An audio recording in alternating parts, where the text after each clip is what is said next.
안녕하세요 여러분. 오늘도 주님의 위로하심과 세임 주심이 여러분의 삶 가운데 넘쳐나기를 축복합니다. 오늘 본문은 레위기 19장입니다. 여호와께서 모세에게 말씀하여 이르시되 너는 이스라엘 자손의 온 회중에게 말하 이르라. 너희는 거룩하라. 이는 나 여호와 너희 하나님이 거룩함이니라. 너희 각 사람은 부모를 경외하고 나의 안식일을 지키라. 나는 너희 하나님 여호와니라. 너희는 헛된 것들에게로 향하지 말며 너희를 위하여 신상들을 부어 만들지 말라. 나는 너희 하나님 여호와니라. 너희는 화목 제물을 여호와께 드릴 때 기쁘게 받으시도록 드리고 그 제물은 드리는 날과 이튿날에 먹고 셋째 날까지 남았거든 불사르라. 셋째 날에 조금이라도 먹으면 가증한 것이 되어 기쁘게 받으심이 되지 못하고 그것을 먹는 자는 여호와의 성물을 더럽힘으로 말미암아 죄를 담당하리니 그가 그의 백성 중에서 끊어지리라. 너희가 너희의 땅에서 곡식을 거둘 때 너는 반 모퉁이까지 다 거두지 말고 네 떨어진 이삭도 줍지 말며 내 포도원의 열매를 다 따지 말며 내 포도원에 떨어진 열매도 줍지 말고 가난한 사람과 거류민을 위하여 버려두라. 나는 너희 하나님 여호와이니라. 너희는 도둑질하지 말며 속이지 말며 서로 거짓말하지 말며 너희는 내 이름으로 거짓 맹세함으로 내 하나님 이름을 욕되게 하지 말라. 나는 여호와이니라. 너는 네 이웃을 억압하지 말며 착취하지 말며 품꾼의 삭슬 아침까지 밤새도록 내게 두지 말며 너는 귀먹은 자를 저주하지 말며 맹인 앞에 장애물을 놓지 말고 내 하나님을 경외하라. 나는 여호와이니라.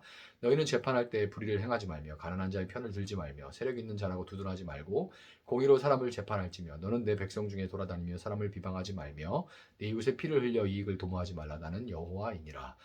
너는 네 형제를 마음으로 미워하지 말며 네 이웃을 반드시 견책하라. 그러면 내가 그에 대하여 죄를 담당하지 아니하리라. 원수를 갚지 말며 동포를 원망하지 말며 네 이웃 사랑하기를 내 자신과 같이 사랑하라.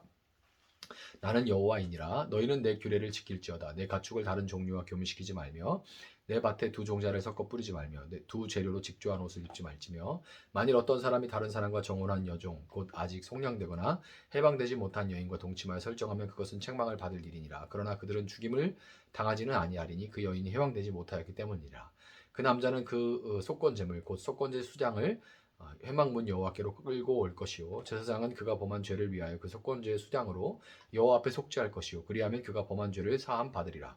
너희가 그 땅에 들어가 각종 과목을 심거든 그 열매는 아직 할례 받지 못한 것으로 여기되 곧 3년 동안 너희는 그것을 할례 받지 못한 것으로 여겨 먹지 말 것이요 넷째 해에는 그 모든 과실이 거룩하니 여호와께 드려 찬송할 것이며 다섯째 해에는 그 열매를 먹을지니 그리하면 너희에게 그 소산이 풍성하리라. 나는 너희의 하나님 여호와이니라. 너희는 무엇이든지 핏째 먹지 말며 점을 치지 말며 술법을 행하지 말며 머리깔을 둥글게 깎지 말며 수염 끝을 손상하지 말며 죽은 자 때문에 너희의 살에 문신을 하지 말며 무늬를 놓지 말라. 나는 여호와이니라.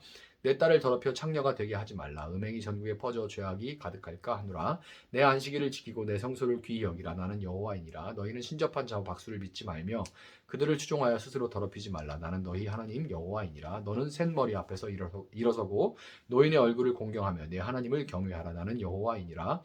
거류민이 너희의 땅에 거류하여 함께 있거든 너희는 그를 학대하지 말고 너희와 함께 있는 거류민을 너희 중에서 나은 자 같이 여기며 자기같이 사랑하라. 너희도 애굽 땅에서 거류민이 되었었느니라. 나는 너희 하나님 여호와이니라. 너희는 재판할 때나 길이나 무게나 양을 잴 때 불의를 행하지 말고 공평한 저울과 공평한 추와 공평한 에바와 공평한 흰을 사용하라. 나는 너희를 인도하여 애굽 땅에서 나오게 한 너희 하나님 여호와이니라. 너희는 내 모든 규례와 내 모든 법도를 지켜 행하라. 나는 여호와이니라. 아멘. 자, 저는 이제 이 레위기 19장을 개인적으로 19장에 얽힌 이 신앙의 추억을 가지고 있습니다. 20대 초반에 이제 영국의 어학연수를 가서 처음으로 예수님을 거기서 이제 인격적으로 만났을 때 일어난 일인데요.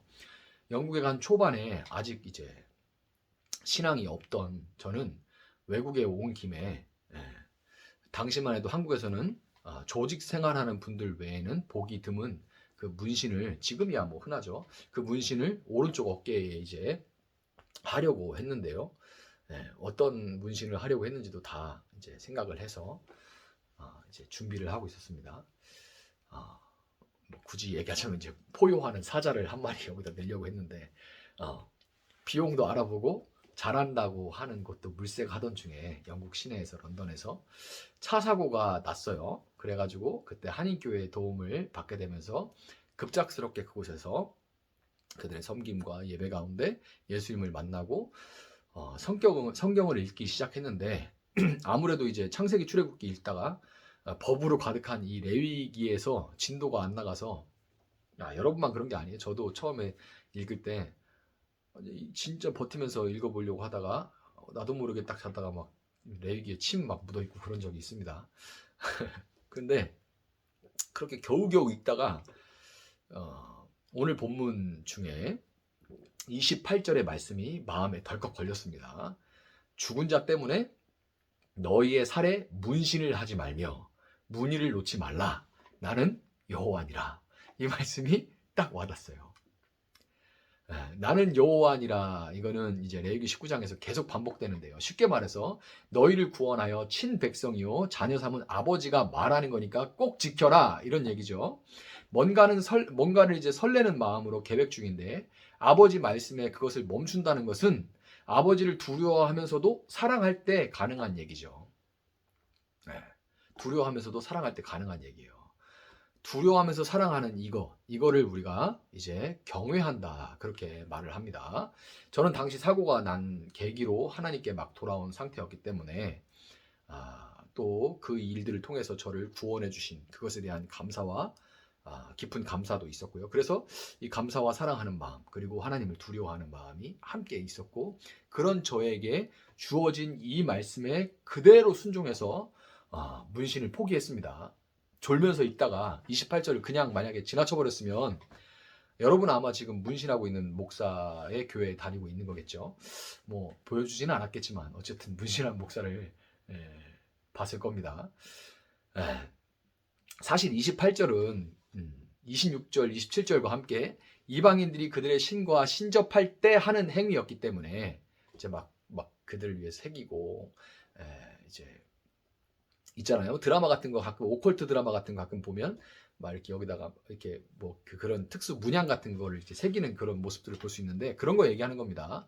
그러니까 그런 걸 금지 이방 신들을 섬기고 그들을 앞에서 이제 막 신접할 때 이럴 때 쓰는 그런 술법들을 금지하신 거기 때문에 현대의 사람들이 하고 있는 그 문신이 죄다라고 말씀하신 것은 아니죠. 그런데 중요한 것은 뭐냐면 그때 저에게는 꼭 하고 싶던 것을 기쁨으로 멈출 만큼 하지 말아야 되니까 하지 말라고 하시겠지. 그렇게 그걸 그냥 쑥 받아들일 만큼 그렇게 거부감 없이 기쁨으로 받아들일 만큼 하나님이 두려우면서도 사랑하는 경외하는 분 저의 삶에 그토록 의미 있는 분이었다는 게 중요한 거예요. 오늘 본문 2절 너희는 거룩하라 이는 나 여호와 너희 하나님이 거룩함이니라. 이 말씀은 이제 레위기의 주제라고 할 수 있는데요. 하나님께서 내가 거룩하니 내 자녀들인 너희도 거룩해라 라고 하신 그 말씀은 사실상 이스라엘에 대한 하나님의 사랑 고백이라고 할 수가 있습니다. 그 어떤 부모도 사랑하는 자녀가 삐뚤어지고 어긋난 삶을 살기를 원하지 않는 거죠. 그러니까 이 말씀은 나면 죽여버릴 거야 이런 얘기가 아니라 내가 너를 얼마나 사랑하는 줄 아냐. 그러니까 너가 정말 바르고 정결하고 온전한 삶을 살았으면 좋겠다 하는 하나님의 기대감이 가득 담긴 사랑의 고백이란 얘기예요. 자녀된 이스라엘은 거룩하신 하나님의 율법에 담긴 하나님의 사랑을 깨닫고 반응해야 되는데요. 9절 10절을 보면 하나님께서 얼마나 약한 자들을 사랑하고 마음을 쓰시는지 잘 알 수가 있습니다. 사실 하나님의 율법을 사람이 지키든 지키지 않든 하나님에게 해가 되는 건 없어요. 우리가 지키든 지키지 않든 그게 하나님한테 무슨 해가 되고 또 지킨다 한들 그게 무슨 하나님께 득이 되겠어요. 아무런 피해가 하나님께 없습니다. 다만 지킬 때 사람이 가정과 사회에 안녕을 누릴 수가 있는 거죠. 마치 자녀가 철이 들어서 부모의 마음을 알게 되어 가듯이 이스라엘이 율법에 담긴 하나님의 사랑을 알고 그 사랑에 반응하는 것이 바로 18절의 말씀으로 나타나는 겁니다. 원수를 갚지 말며 동포를 원망하지 말며 네 이웃 사랑하기를 내 자신과 같이 사랑하라 나는 여호와니라. 이렇게 나타나는 거예요. 이웃을 사랑하라고 하시는데요. 그 사랑은 추상적이고 관념적인 것이 아니라 구체적인 행동으로 나타나는 것입니다. 하지 말라는 명령대로 하지 않는 것이 소극적인 사랑이고요. 술 취하지 말라. 이는 방탕한 것이니 술 취하지 말라. 안 하는 것이 사랑인 거예요. 가장이 술 취하고 도박하고 막 그래가지고 가정을 돌보지 않는 것. 그건 사랑이 아닌 거죠. 안 하는 것이 사랑하는 거죠. 또 하라는 명령에 따라서 행하는 것은 적극적인 사랑이라고 말할 수가 있는데요. 소극적이든 적극적이든 사랑은 동사지 명사가 아닌 겁니다. 수상적이고 관념적인 게 아니에요. 삶으로 나타나는 겁니다. 사랑이라는 것은. 하나님은 곡식을 거둘 때 밥 모퉁이까지 다 거두지 말고 떨어진 이삭도 줍지 말며 포도원의 열매를 다 따지 말며 포도원에서 떨어진 열매도 줍지 않고 남겨둬서 가난한 사람과 거류민이 먹을 수 있도록 하라. 그렇게 말씀하시는데요. 구체적으로 몇 퍼센트의 나달을 남겨야 하는지, 과일 몇 개를 남기고 따야 하는지 같은 규정이 없습니다. 우리 가을 되면 이제 감나무에 감 안 따고 몇 개를 남겨둬서 까치밥으로 둔다고 하죠. 그런데 어떤 집 보면은 많이 남겨두고 어떤 집은 아주 하나도 안 남겨놓고 그냥 다 딴 집도 있고 그런데 율법도 마찬가지예요. 뭐 그 몇 개 남겨 이런 규정이 없습니다. 율법이 자비와 이 사랑과 자비의 실천을 강제하지 않는 것은 몇 개 남겨 이런 식으로 강제하지 않는 것은 그 율법을 행하는 절대적인 동기가 바로 하나님을 경외하는 마음에서 나와야 한다는 걸 보여주는 겁니다. 마태복음 22장 36절부터 39절에서 예수님도 율법 중에서 어느 계명이 가장 크냐 이렇게 묻는 율법사의 질문에 내 마음을 다하고 목숨을 다하고 뜻을 다하여 주 너의 하나님을 사랑하라 하셨으니 이것이 크고 첫째 되는 계명이요 둘째도 그와 같으니 네 이웃을 네 자신과 같이 사랑하라 이렇게 예수님도 말씀하십니다. 하나님의 사랑을 받는 것이 우리가 이웃을 사랑할 수 있는 원동력이고 하나님의 사랑을 받는 우리 자신과 같이 이웃을 사랑하는 것이 바로 마음을 다하고 목숨을 다하고 뜻을 다하여 하나님을 사랑하는 것과 동일하다는 의미예요. 내가 하나님을 어떻게 사랑하는 거 어떻게 알아? 예배 100% 다 참석하면 하나님 사랑하는 건가? 수요 예배, 새벽 예배, 금요 예배 어느 정도는 그런 것도 있지만 왜냐면 먼저 그 화평을 누리고 사랑을 받는 것을 내가 받아야 되니까요. 그런데 그 사랑은 어떻게 나타나냐면 이웃을 섬기는 것에 통해서 내가 하나님을 사랑하는 것이 드러나는 거예요. 하나님 사랑합니다. 관념적이고 추상적이고 아무에게도 보이지 않는 그런 사랑을 얘기하는 게 아니라는 거죠.